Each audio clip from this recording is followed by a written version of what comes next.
Hey, how are you? Welcome back. It's British Cook. This is going to be Weight Loss Wednesday because I need to lose quite a lot of weight and hopefully you can join me on this journey too. Today is a keto recipe, high protein, high fat with quite a lot of vegetables and a good bit of fibre in it. Perfect for serving 4 or 5 people.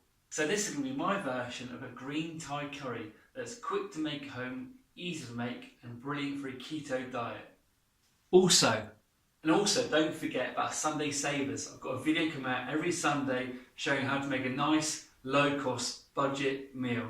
And Feast Out Fridays, cheat day. Feast Out Fridays is where we don't care about the calories, the carbs, or the costs. So join me on my journey. Click that subscribe button now.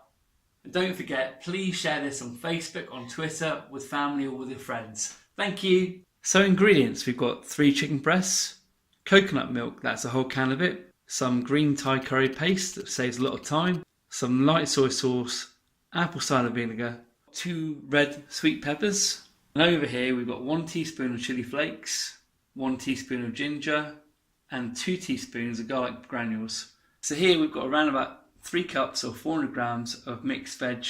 I've got carrots in there, I've got cabbage or pak choy, I've got bean sprouts, peppers, all sorts of things. So the first thing I'm going to do is chop up the chicken breast and start to marinate that. Nice big thick chunks. So there we go, nice big chunks. Let's get this into a marinade. This is a quick marinade, about 30 minutes to an hour. You can leave it longer if you want to. Sometimes these herbs and spices stay in bowls, so I'm going to use a plastic bag for this. In the plastic bag goes the 2 teaspoons of garlic powder, 1 teaspoon of ginger ground, 1 teaspoon of red chili flakes. I know it's a green Thai curry, but I like to get a bit of extra taste on my chicken. Into the bag, 1 tablespoon of vinegar. Use a white wine vinegar if you can get one. I've got an apple cider vinegar here. Anything that's a white light vinegar will be fine. 1 tablespoon of light soy sauce and 1 good tablespoon of green Thai curry paste. Chicken in the bag.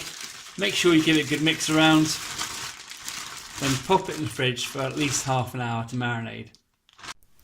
Give your surface a quick spray and wipe if you're using the same surface or one nearby. Get a clean knife and chop your peppers and prepare your veg. Obviously you can cut these lengthways and take the seeds out. I think the seeds are a great source of nutrition and protein, so I'm going to leave them in there. There's only a few anyway. It's no big deal. So there we go, nice big chunks of red sweet pepper. A top tip for getting coconut milk or anything else that sets in a can out is to put it into boiling water. All I do is I get a bowl, I boil water, and I then leave this in the bowl for about 20 minutes or until the water goes cold. So it's liquid and not solid inside. Get that frying pan nice and hot. I'm going to be using olive oil. I would really suggest using coconut oil for this if you have it. Gives it a much better taste. I thought I had some. Turns out I don't. I have raw coconut. Olive oil going in. Okay, oil's nice and hot. Chicken goes in. Chicken goes in.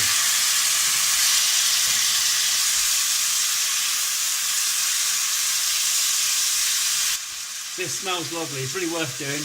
Bit of ginger. Bit of chilli, just to get that taste into the chicken.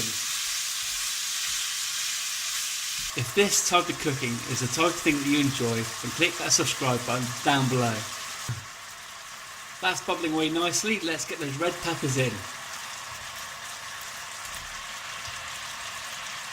There's an amazing smell coming from this and we've only just started. When you see that the peppers have started to soften up and there's a lot of liquid coming out of it all, that's when you want to drop your next little veg in. In it goes. Pop that on top. Don't worry, it'll cook down in a few minutes. In there we've got cabbage or bok choy, we've got bean sprouts, we've got peppers, we've got carrot, we've got a little bit of onion, all sorts of things, and it's a little mixture of veg here.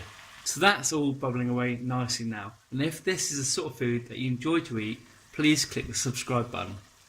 Green Thai curry paste. It's up to you how much of this you put in. It depends how hot it is and what your personal preference is. I would suggest to you at least half a cup, more like 3/4. I've got here in grams 285 grams, which is a small jar. And I'm going to put all of that in because I like mine with a good kick. In goes the curry paste. Very fragrant, lemongrass, ginger. Just let that paste infuse for a few minutes, and then you want to add your coconut milk. In goes the coconut milk. I've put half the can of coconut milk in, that's around about 200 millilitres. Half a can. You can always add more if it's not quite enough, but you can't take it back out. So why so much chilli? Well, I love chilli. I think it's good for you, I think there's health benefits to it, and I think it also helps speed up your metabolism. Not too much though, we don't want to speed up that metabolism too much with chilli. That's not a pleasant thing. It's not often I like something to have a green tinge to it, but this delicious green Thai curry, fantastic. Red peppers, bean sprouts, so many other things to eat. You can have it with rice, cauliflower, spiralised carrot. However you want. I'm going to eat mine just like this, the coconut milk, all these vegetables. It's going to be delicious. So there we go, a delicious, low carb, high protein, high fat, high fibre Thai green curry.